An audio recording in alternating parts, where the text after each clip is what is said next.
You ask Tiger to solve. This deals with linear equations with one unknown. The final result is s equals 7. Let's solve it step by step.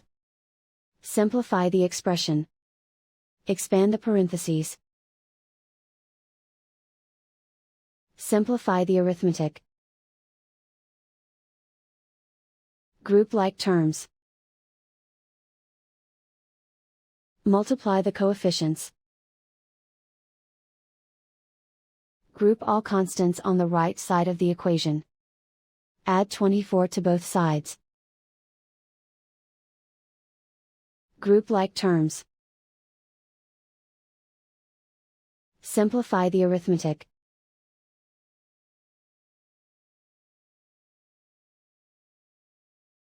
Isolate the s. Divide both sides by 8. Simplify the fraction. Find the greatest common factor of the numerator and denominator. Factor out and cancel the greatest common factor.